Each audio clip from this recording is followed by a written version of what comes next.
پتہ ہے چیزیں تب تک نہیں ہوتی جب تک ہم ان چیزوں کے ہونے کا حق ادا نہیں کرتے۔ ہر چیز کا ایک حق ہے جو ہمیں ادا کرنا ہے۔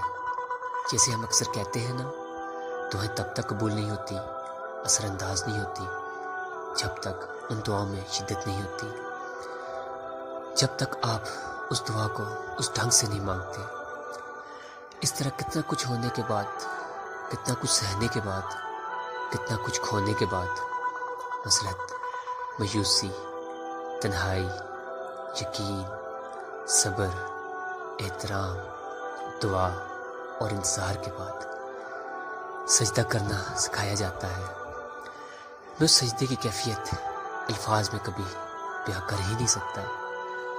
جب انسان آخرکار اللہ کے روبرو کھڑا ہوتا ہے، وہ سجدہ اتنا تکلیف دہ ہوتا ہے کہ دل چاہ رہا ہوتا ہے کہ ابھی یہ سر سجدے میں گرے اور روح پرواز کر جائے، اور اس وقت کا منظر الفاظ میں کیسے بیان کیا جا سکتا ہے۔ جو اللہ سے ملاقات کی جاتی ہے، ندامت سے بری آنکھیں اور شرم سے بھرا دل اس کے سامنے کھول کر رکھ دیا جاتا ہے۔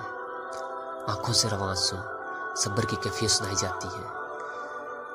جب نہ دائیں جانب کوئی شخص ہوتا ہے اور نہ بائیں جانب، چار سو اللہ کی غوش محسوس ہوتی ہے، جیسے اسی روز سے گلے لگا رکھا ہو۔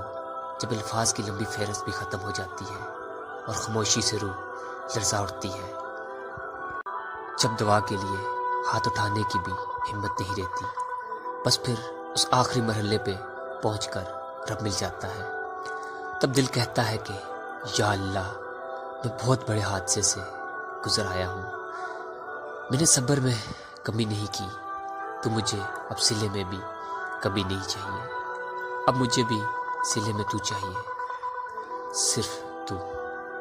بس پھر وہ مل جاتا ہے اور سب مکمل ہو جاتا ہے۔